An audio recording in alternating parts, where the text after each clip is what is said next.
सुषमाजी, या बदलापूरच्या घटनेमध्ये चिमुरड्यांवर अत्याचार करणाऱ्या आरोपीचं एन्काउंटर झालंय, गुन्हेगाराचा मृत्यू झालाय, पण या प्रकरणानं, या एन्काउंटरनं न्याय झालाय असं तुम्हाला वाटतं का?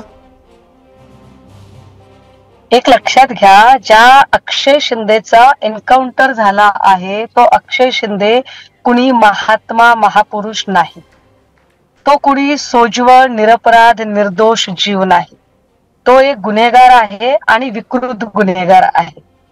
त्यामुळे त्याला शिक्षा व्हायलाच हवी होती आणि ती शिक्षा मरेपर्यंत फाशीचीच शिक्षा व्हायला हवी होती.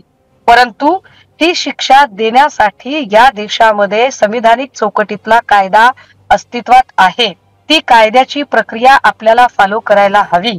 ती कायद्याची प्रक्रिया या देशाचा शत्रू म्हणून ज्याने आक्रमण केलं होतं त्या कसाबला फाशी देताना सुद्धा आपण फॉलो केली होती.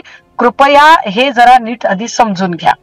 दुसरी गोष्ट अशी की ज्या पद्धतीची स्क्रिप्ट आता रंगवली जाते की स्वसंरक्षणार्थ सेल्फ प्रोटेक्शनचा बनाव करत त्याच्यावर गोळ्या झाडल्या, असाच सेल्फ प्रोटेक्शनचा बनाव आपल्याकडे हैदराबाद बलात्कार प्रकरणातल्या 4 लोकांचा एन्काउंटर करताना केला गेला होता.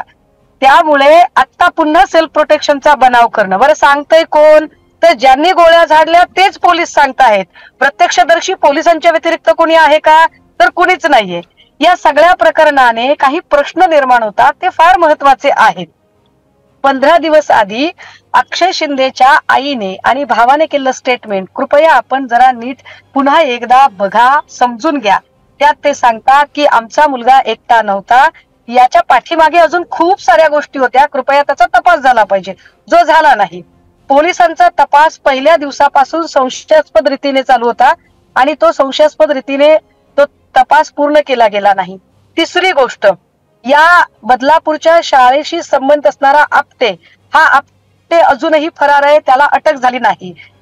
मगाशी शिंदे गटाचे खासदार मस्के असं सांगत होते की आपटेचा काय संबंध? अहो राजे, असं काय करता? ज्या शाळेमध्ये सीसीटीव्ही कार्यरत नाहीये, ज्या शाळेत एवढी मोठी घटना झालीये आणि ज्या शाळेत या साध्या साध्या गोष्टींची काळजी घेतली गेली नाही, त्या शाळेच्या संस्थाचालकांना कुणी जाबही विचारायचं नाही, कुणी बोलायचंही नाही त्याच्यावर. अनेक प्रश्न आहेत. आता चौथा प्रश्न, काय अक्षय शिंदे इतका हिंस्त्र होता का? अक्षय शिंदे इतका गुन्हेगार आणि इतका ताकदवर आहे का की त्याच्या दोन्ही हातात बेड्या असताना तो पोलिसांच्या कमरेचं रिव्हॉल्वर काढू शकेल आणि ते रिव्हॉल्वर काढून तो गोळीत घालू शकेल? जर तो इतका हिंस्त्र असेल तर त्याची हिस्ट्री, त्याचं बॅकग्राऊंड तपासण्यात पोलीस अधिकारी का कमी पडले? आणि जर पोलीस अधिकाऱ्यांनी ती हिस्ट्री, ते बॅकग्राऊंड तपासलं असेल तर मग त्यांनी त्याला ट्रान्झिस्ट करताना योग्य ती काळजी का घेतली नाही? मग ज्या पोलिसांनी हा हलगर्जीपणा केला त्या पोलिसांचं निलंबन का होऊ नये? अक्षय शिंदेचं उदात्तीकरण करण्याचा प्रश्नच नाहीये. अक्षय शिंदे हा गुन्हेगारच होता, परंतु गुन्हेगाराला शिक्षा देण्याचा अधिकार न्यायालयाला आहे. कायद्याची अख्खी प्रोसेस तुम्ही जेव्हा बायपास करता तेव्हा निश्चितपणे अक्षय शिंदेचा आवाज बंद करताना कुणाला तरी वाचवण्याचा प्रयत्न होतोय, हे उघड सत्य स्पष्ट आहे. हाच मुद्दा मला वाटतं अधिक सविस्तरपणे किंवा अधिक ठाशीवपणे तुम्ही सांगू शकता, म्हणून तुम्हाला प्रश्न विचारला होता. कारण ज्या क्षणी विरोधकांनी अनेक प्रश्न या एन्काउंटर विषयी उपस्थित केले, मग तुम्ही असाल, जयंत पाटील असतील, अमोल कोल्हे असतील, पृथ्वीराज चव्हाण असतील, अशा प्रत्येकाने हे प्रश्न उपस्थित केले आणि त्यानंतर सत्ताधाऱ्यांकडनं असं म्हणण्यात येतंय की एका वेळी या आरोपीला फाशी देण्याची मागणी करणारे आता मात्र त्याच्या एन्काउंटर विषयी कसे काय प्रश्नचिन्ह उपस्थित करू शकतात? तर ते प्रश्न तुम्ही का उपस्थित करताय हे तुम्हाला सर्वसामान्य माणसाला सांगायला काय आवश्यक वाटेल या क्षणी?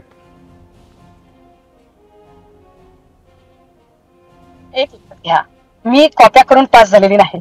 मी कायद्याच्या कॉलेजात प्राध्यापिका म्हणून काम केलेलं आहे. त्यामुळे इतका बालिश विधान मी कधीही करणार नाही की एखाद्या आरोपीला तात्काळ फाशी द्या. आपण हैदराबाद प्रकरणाच्या एन्काउंटर नंतरही मी काय म्हटलं होतं हे जरा कृपया आपण समजून घ्या की कायद्याची प्रक्रिया कुणीही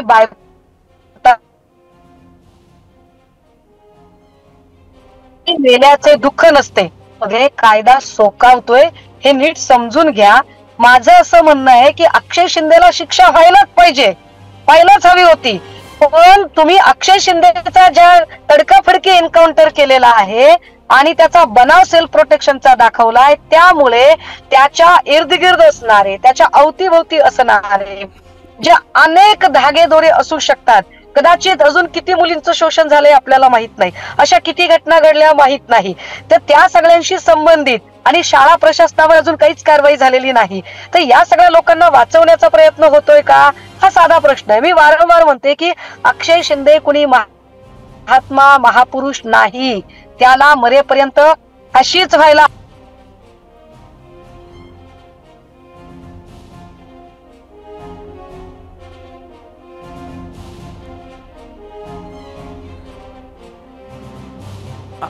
काही तांत्रिक कारणास्तव. हॅलो, बोला. सुषमाजी बोला, आपण आपला मुद्दा पूर्ण करा. काही तांत्रिक कारणास्तव आपला संपर्क तुटला होता. कायदे मंडळाची प्रक्रिया, कायदे मंडळात जे लोक बसतात, म्हणजे खासदार हा कायदे मंडळातला एक महत्वाचा प्रतिनिधी आहे. तो कायदे मंडळ, तो संसदेचा विधिमंडळाचा प्रतिनिधी आहे.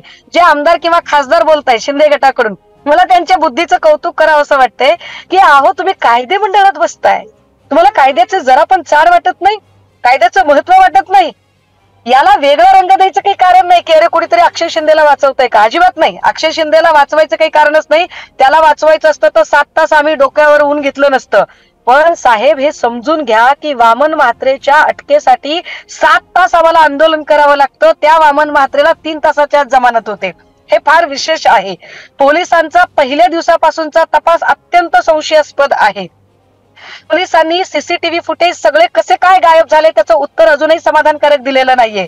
पोलीस जेव्हा सांगतात की पायावर गोळी लागली, आपण कुठल्याही पोलिसाला प्रात्यक्षिक करून बघा, पोलिसाच्या कमरेचं पिस्तूल इतक्या सहजासहजी काढता येत नाही. ते विशिष्ट प्रकारच्या वायरीने पॅक केलेलं असतं, त्याला हुक असतं. ते हुक फक्त पोलिसांनाच कळू शकतं. ऑर्डिनरी माणूस ते हुक सहजासहजी काढू शकत नाही. मग ती रिव्हॉल्वर निघाली कशी काय. बरं, हे पण फार विशेष आहे की जेव्हा अक्षय शिंदेकडून गोळी लागते तेव्हा ती पायावर लागते आणि पोलिसांकडून गोळी लागते तेव्हा मात्र ती बरोबर नेम धरून लागते. बरं, हे सांगतंय कोण, तर तेच पोलीस. एकही त्याला प्रत्यक्षदर्शी साक्षीदार नसतो. माझं वारंवार असं म्हणणं आहे की ज्या पद्धतीने हैदराबादच्या बलात्कार प्रकरणानंतर जे एन्काउंटर झालं, त्या एन्काउंटर झाल्यानंतर त्या 4ही लोकांच्या आई बापांचा आक्रोश ऐका आपण. ते काय सांगत होते की हमारे बच्चों के साथ और भी कुछ लोग थे, पर वो और भी कुछ लोग सामने ही नहीं आए ना. त्या 4 जणांचं मरणं हे तयच होतं, पण त्याच्यासोबत जे इतर लोक होते त्यांचं काय झालं. या प्रकरणात सुद्धा या अक्षय शिंदेच्या आडून जे सगळे लोक आहेत त्यांचं काय. आपण कायद्याची प्रक्रिया समजून घ्या. ही कायद्याची प्रक्रिया आम्ही बावनकुळेच्या कार अपघाताच्या प्रकरणातही समजावून सांगत होतो की तुम्ही 2 लोकांचं मेडिकल करता आणि तिसऱ्या संकेत बावनकुळेचं का करत नाही. माझा वारंवार प्रश्न कायदा आणि सुव्यवस्थेच्या संबंधाने आहे की अक्षय शिंदेचा आवाज एकाएक बंद करताना कुणाला वाचवण्याचा प्रयत्न झाला. ही संस्था भाजपशी संबंधित होती, हे कृपया आपण समजून घ्या. सुषमाजी, या संदर्भात अनेक प्रश्न तुम्ही उपस्थित केलेले आहेत आणि साहजिकच आहे असे प्रश्न तुमच्या मनात एक विरोधक या नात्याने उपस्थित होणं. पण यानंतर पुढच्या काळात तुमची मागणी काय असेल. पहिली गोष्ट तर मी आधीही सांगितलं आणि आता पुन्हा एकदा सांगते, विरोधक म्हणून बोलत नाही. मी विरोधक म्हणून बोलत नाही. मी एका मुलीची आई म्हणून, शिक्षिका म्हणून, या देशातली एक सजग नागरिक म्हणून आणि कायद्याचा अभ्यास असणारी विद्यार्थिनी म्हणून माझी भूमिका मांडतीये. आई म्हणून माझं म्हणणं आहे की अशा नराधमांना मरेपर्यंत फाशीच झाली पाहिजे. सजग नागरिक म्हणून आमची मागणी आहे की आमच्या मुलाबाळांना सुरक्षित करण्यासाठी अशा विकृतांना शिक्षा मिळायलाच हवी होती, पण ती शिक्षा मिळण्याची कायद्याची प्रक्रिया फॉलो व्हायला हवी होती. माझी मागणी सरळ साधी आहे की ज्या पोलिसांनी कर्तव्यात कसूर केली, हलगर्जीपणा केला, ट्रान्झिट करताना योग्य ती काळजी घेतली नाही आणि ज्यांच्यामुळे हा सगळा प्रकार उद्भवला ते तात्काळ निलंबित झाले पाहिजेत. एक. दुसरं, या प्रकरणाशी संबंधित असणारे सगळे दुवे, वरिष्ठ पोलीस अधिकारी असेल, पोलीस कर्मचारी असतील. सुषमाजी, मी तुम्हाला थोडंसं थांबवतोय. काँग्रेस प्रदेशाध्यक्ष नाना पटोले यांची प्रतिक्रिया येते, आपण ती पाहूया आणि मग पुन्हा एकदा तुमच्याकडे येऊया. ऐसी घटना ना हो, पर सरकार ये सब घटनाओं को और उस आरोपी को, बाकी आरोपी को क्यों बचा रही है और इसलिए उच्च न्यायालय के माध्यम से ये चौकसी हो, ये मांग कांग्रेस पार्टी करती है। Thank you.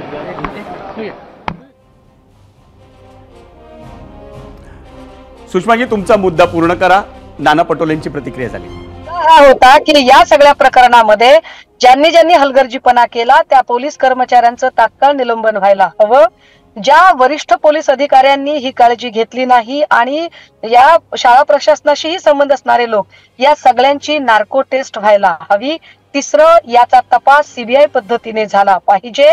याला उच्चस्तरीय न्यायाधीशांच्या समितीने गाईडलाईन देत याची चौकशी झाली पाहिजे। आणि सगळ्यात महत्वाचं की इतक्या वेळा कायदा सुव्यवस्थेचे धिंदवडे उडत आहेत हे समोर येतं। अजिबात गृह मंत्रालयाला पाहिजे ते डायरेक्शन देणं, त्यांच्याकडून काम हे जमतच नाहीये गृहमंत्र्यांना। तर गृहमंत्र्यांनी अजूनही खुर्चीवर बसण्याचा अट्टास करणं गरजेचं आहे का? मुद्दे संपले। हा महत्वाचा मुद्दा आहे। सुषमाजी, आमच्या सोबतच राहा, पण आमचा सहकारी, आमचा प्रतिनिधी सुरेश काटे आता या क्षणी जिथे हा सगळा घटनाक्रम घडला तिथं पोहोचलाय। आपण पाहूयात त्याचा रिपोर्ट। सुरेश, नेमकी ही घटना कुठे घडली आणि काय घडलं त्या क्षणी?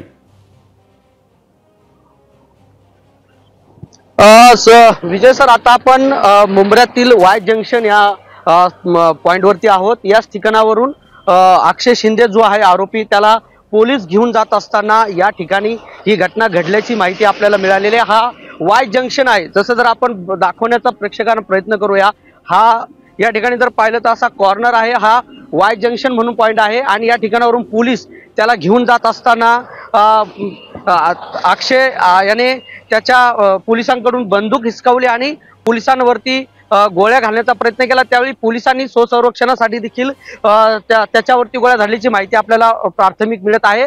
मात्र आता काही वेळापूर्वी देखील मुंब्र्यामध्ये ही घटना झाल्याच्या नंतर फटाके फोडण्यात आलेले आहेत। बदलापूरमध्ये देखील फटाके फोडण्यात आलेले आहेत। त्यामुळे नागरिकांमध्ये या प्रकरणामुळे उत्साह निर्माण झालेला आहे, कारण की त्या घटनेच्या दिवशी जवळपास 10 तास रेल रोको आंदोलन झालं होतं आणि त्यावेळी त्यांनी अक्षयला फाशी द्या अशी मागणी केली होती। आणि आज जो एन्काउंटर झालेला आहे त्यामध्ये बदलापूरमध्ये फटाके फोडण्यात आलेले आहेत आणि आता काही क्षणापूर्वी मुंब्र्यामध्ये देखील फटाके फोडण्यात आलेले आहेत आणि या वाय जंक्शन परिसरामध्येच ही घटना झाल्याची आपल्याला माहिती मिळत आहे। विजय सर,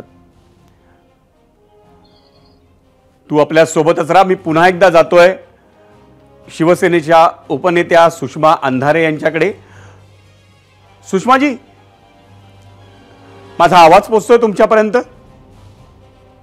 होय होय, बोला बोला, आपण आवाज येतोय मला। या सुषमाजी, आपण पाहिलं की आता एक फ्लायओव्हर दिसतोय, या फ्लायओव्हर वरती जिथं ट्रॅफिक सुरू आहे अशा ठिकाणी ही घटना घडली आहे। अशा ठिकाणी जेव्हा ही घटना घडते, ही घटना घडल्यानंतर अनेक जे प्रश्नचिन्ह तुमच्या मनामध्ये उपस्थित होतात ती तुम्ही आमच्या समोर मांडली आहेत। त्यानंतर तुमची मागणी सगळ्यात पहिल्यांदा तुम्ही गृहमंत्र्यांच्या दिशेने त्या पदावर राहायला तुम्ही अजूनही राहावं असं वाटतं का तुम्हाला, असा प्रश्न उपस्थित केलात। मगाशी पृथ्वीराज चव्हाण असतील किंवा अनेक मंडळी असतील यांनी वेगवेगळ्या पद्धतीनं, कोणी सीबीआय चौकशी मागितली, पृथ्वीराज चव्हाणांनी सांगितलं सरन्यायाधीश स्वतः आत्ता इथे आहेत, या राज्यात आहेत, तर त्यांनी सुमोटो दाखल करून याची चौकशी करावी। तुम्हाला याच संदर्भात आणखी पुढची कुठल्या स्तरावर चौकशी व्हावी असं वाटतंय? मी आपल्या निवेदकाचं सगळं तिकडचा वृत्तांत ऐकत होतोय आणि त्या वृत्तांतात ते असं म्हणाले की फटाके फोडले जात आहेत। तर हे फार स्वाभाविक आहे। लक्षात घ्या, कुठलाही बलात्कारी असेल, गुन्हेगार असेल, त्याच्या प्रती लोकांच्या मनात कमालीची तिरस्काराची भावना असणं आणि त्या तिरस्काराच्या भावनेतनं त्याच्या प्रतिक्रिया येणं फार स्वाभाविक आहे। आणि कदाचित त्याला ती शिक्षा झाली असती ना, म्हणजे न्यायालयाने त्याला फाशीची शिक्षा दिलीये, तर माझ्या सुद्धा याच भावना राहिल्या असत्या। आई म्हणून मला सुद्धा हेच वाटलं असतं, परंतु प्रोसेस फॉलो नाही झाली आणि ज्या पद्धतीने संशयास्पद ते एन्काउंटर झालंय, यावरून मी मगाशीही म्हटलं की या सगळ्या प्रकरणाची सीबीआय चौकशी झाली पाहिजे। उच्च न्यायालयीन उच्चस्तरीय एखादी समिती त्यासाठी गठीत झाली पाहिजे। या सगळ्या पोलीस कर्मचाऱ्यांचं तात्काळ निलंबन होणं आणि संबंधित असणारे सगळे घटक त्यांच्या नार्को टेस्ट होणं फार गरजेचं आहे। मी वारंवार असं सांगते की प्रश्न फक्त एका केसचा नाही। मगाशी मी ऍडव्होकेट उज्ज्वल निकम यांची एक प्रतिक्रिया ऐकत होते उज्ज्वल निकम असं म्हणाले की अशा प्रकरणात फार स्वाभाविक आहे की एखाद्या व्यक्तीला स्वतःचा जीवच घ्यावासा वाटतो आणि त्याने स्वतःवर गोळ्या झाडून घेतल्या. उज्ज्वल निकम यांनी किती घाईघाईने प्रतिक्रिया दिली की अक्षय शिंदेने स्वतःवर गोळ्या झाडून घेतल्या. म्हणजे भाजपचे प्रवक्ते काय तत्परतेने पुढे येतात आणि काय तत्परतेने काही नॅरेटिव्ह सेट करण्याचा प्रयत्न करतात, हे फार उल्लेखनीय आहे. मला असं वाटतं की मी असं घाईघाईने कुठल्याही याच्या निष्कर्षावर येऊ नये, परंतु राज्यात वारंवार ज्या कायदा सुव्यवस्थेवर प्रश्नचिन्ह निर्माण करणाऱ्या घटना घडतात, मग संकेत बावनकुळेच्या पोराचं हिट अँड रनचं प्रकरण असेल, पोर्शेकारचं प्रकरण असेल, राज्यात वारंवार ड्रगचे साठे सापडणं असेल, वसई विरारमध्ये भर रस्त्यामध्ये तरुणीची हत्या असेल, कोयता गँगचा पोलिसांवरचाच हल्ला असेल, गणपत गायकवाड कडून पोलीस स्टेशन मध्ये झालेला गोळीबार असेल, सदा सरवणकर, प्रकाश सुर्वे अशा लोकांनी केलेले गोळीबार असतील, या सगळ्या घटना बघता राज्यात कायदा सुव्यवस्था नावाची गोष्ट देवेंद्रजींना अजिबात सांभाळता येत नाही. सबब देवेंद्रजींनी खुर्चीचा मोह सोडावा. 2.5 वर्ष जो खुर्चीसाठी जो अख्ख्या महाराष्ट्राचं जे त्यांनी वाटोळं करून ठेवलं, अख्ख्या महाराष्ट्राच्या लॉ अँड ऑर्डरचे पाक म्हणजे धिंदवडे निघाले. किमान आता तरी देवेंद्रजींनी खुर्चीचा मोह सोडला पाहिजे आणि शांतपणे या खुर्चीवरून पायउतार होत ज्याला कुणाला शक्य आहे हा कायदा सुव्यवस्था सांभाळणं, कारण जिथे राज्याचे स्वतः सन्माननीय मुख्यमंत्री महोदयच राज्यात सांप्रदायिक विभाजनवादी भाषा करणाऱ्या शांतिगिरी महाराजाच्या पाठीशी मी ठामपणे